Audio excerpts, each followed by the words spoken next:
The next morning, Paul left the pilgrims' hostel and walked to the riverbank. The Ripa Grande was where boats going down the river from the city were moored. He found one to take him to the coast.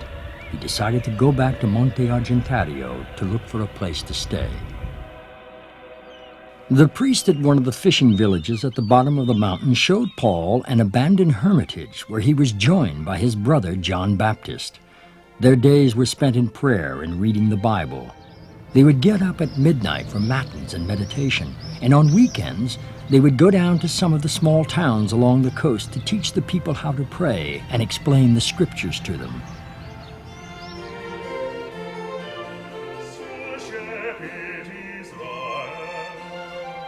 In 1725, Pope Benedict XIII invited pilgrims to Rome for the Holy Year. Paul and John Baptist arrived armed with letters of recommendation from a bishop they had met in the south of Italy.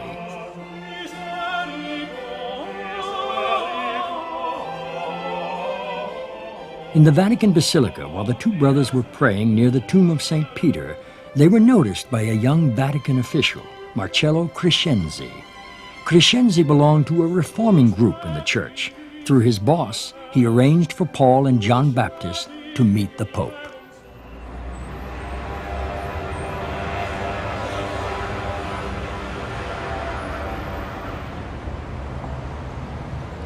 The meeting, such as it was, took place here, at the Church of the Navicella, the little boat.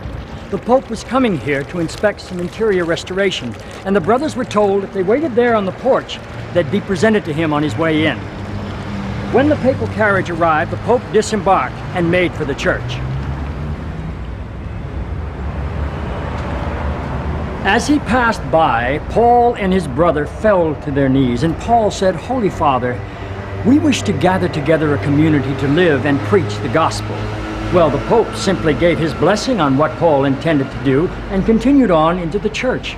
Can you imagine such a papal confrontation today? Some would say Paul was obviously naive, but in fact, Paul was simply innocent.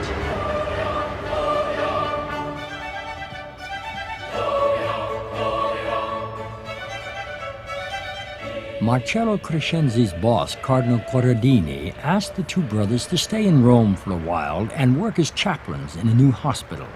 Although it wasn't what they had in mind, they agreed. The cardinal thought it would help them in their work if they became priests. On the 7th of June, 1727, Paul and John Baptist were ordained to the priesthood by the Pope himself in the chapel of the Canons in St. Peter's. As priests, they could now celebrate the Eucharist and the Sacrament of Penance. Pope Benedict gave them a letter which they could use as proof of good standing if they wanted to return to Monte Argentario, which they did the following year.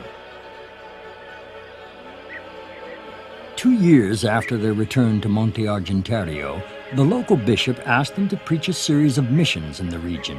This new venture was to become Paul's life's work. The flat marshlands along the coast were a breeding ground for malarial mosquitoes. Inhabited only by the poorest people who could live nowhere else, they were plagued as much by violent crime as by disease. The region was neglected by the clergy who tended to gather in the more prosperous parts of the country. Preaching missions in this poor area became the way for Paul and those who would work with him to reach out to thousands of people in need of the most basic pastoral care. Allora ecco che lui già nella regola aveva messo un impegno forte di predicare in un modo adeguato alla cultura della gente, quindi alla gente di campagna o quella dei boschi, quindi adattarsi a loro nel linguaggio. Paul's missionary work among the poor and abandoned moved others to join him, and soon he had to build a house for his growing community. The people of the garrison town of Orbetello, below Monte Argentario, were willing to build a retreat house for this community of missionary hermits, but a war between Spain and Austria was being fought on their doorstep. Orbetello was a real fortress, surrounded on 3 sides by water and on the 4th by stout walls. It was not going to be taken easily. The Spaniards decided to shell the town until the Austrian garrison surrendered.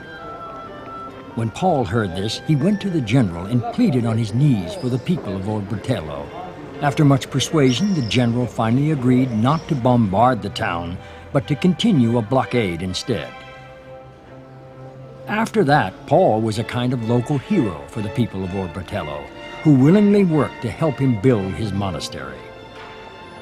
Among the families of the town who became his friends were the Grazis. Agnes Grazi was a young woman who'd been greatly influenced by Paul's preaching, and she often wrote to him to seek advice about prayer. Many of his replies to her are preserved in the Passionist archives, among the collection of almost 2,000 of Paul's letters. In one letter, for example, he writes to Agnes about some visions she thought she was having. Chase away your imaginary visions, as I've already told you. Pray in pure faith and rest in God's love.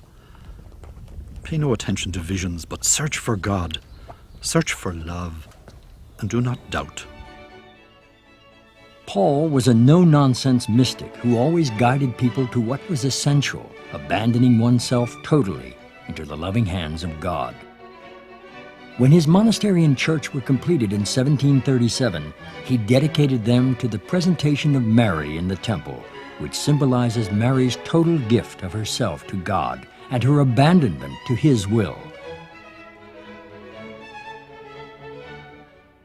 But Paul still needed to have the rule of the congregation approved. A new pope was in Peter's chair, Benedict XIV, who proved to be one of Paul's greatest supporters. Within 9 months, and ignoring Vatican procedures, Benedict XIV gave approval to the rule of Paul's community, now to be known as the Congregation of the Passion of Jesus Christ, or simply the Passionists. Paul and his companions were now able to publicly take their vows of poverty, chastity, and obedience, and the special vow Paul had taken 21 years earlier in St. Mary Major's to promote the living memory of the Passion of Jesus. Now, too, for the first time, they could wear the sign of the Passion revealed to Paul as a young man in Castellazzo. The congregation grew and began opening houses throughout central Italy. And then he realized a priesthood was a great gift that God was offering him, and he could have priests within his congregation. He realized he could have brothers within his congregation. Then he realized there was also a place for women. And so with Mother Mary of the Crucified, he founded the Passionist nuns. And like Paul of the Cross and Passionists, we have a special charism of compassion. Paul continued his work of preaching the Passion of Christ and guiding people in the ways of prayer almost to the end of his life. His last public sermons were preached in Rome at Santa Maria in Trastevere in 1769. The then Pope Clement XIV, a Franciscan and a close friend of Paul, asked him to preach a special mission. Paul was now 75 years old and in ill health, and on the last day of the mission, the crowds that had come to hear him were so large that they filled not only the church, but overflowed in the entire piazza, and everyone was there. There were paupers and princes, there were cardinals and carpenters. Paul's biographer Stromby wrote, "That huge audience could be seen in complete silence, listening with full attention to the venerable old man. And when he expressed his innermost feelings, especially in meditating on the Passion of Jesus Christ, they were filled with tenderness of heart." Amazing. This is the original document, 1769. And it's older than the American Declaration of Independence. Pope Clement wanted to show his appreciation of Paul in his community. He gave his solemn approval to the Passionist congregation by the papal bull Supremi Apostolatus. This is the seal of Pope Clement XIV. And so that Paul could establish a community in Rome, he gave him the monastery and basilica of Saints John and Paul.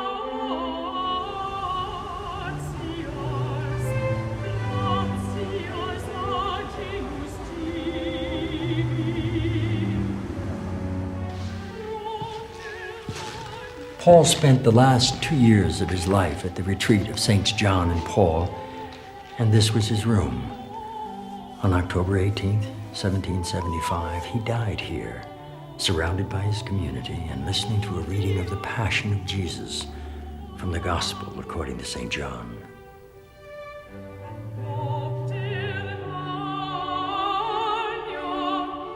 St. Paul of the Cross, I think, left us an enduring legacy on his deathbed, the same as Jesus left to the disciples, that by your love will all people know that you are my followers. So this little community of the poor of Jesus was to have an enduring characteristic of love for one another. And it seems to me that in the whole spirituality of Paul of the Cross, in the cross and preaching Christ crucified, you really do need a community to support you, that love is really only ingenious, as St. Paul of the Cross would say, in the give and take of common life. And sometimes that's a wonderful, wonderful experience, and sometimes that's difficult, and we have to learn to love one another. My sense is that Paul of the Cross had a strong conviction that the gospel can only really be lived out in relationship.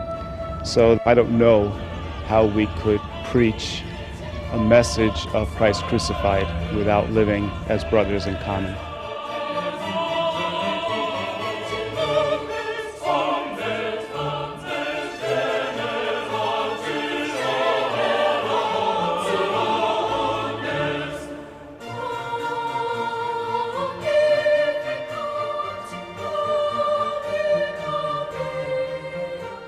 One man's dream of a community of brothers dedicated to the reality of God's love through the passion of Jesus Christ. That's what people remember here today. That's the message proclaimed by Paul's community, the Congregation of the Passion, now active in over 50 countries the world over, and by the Passionist sisters, and the many thousands of people whose lives have been touched by the Spirit of St. Paul of the Cross.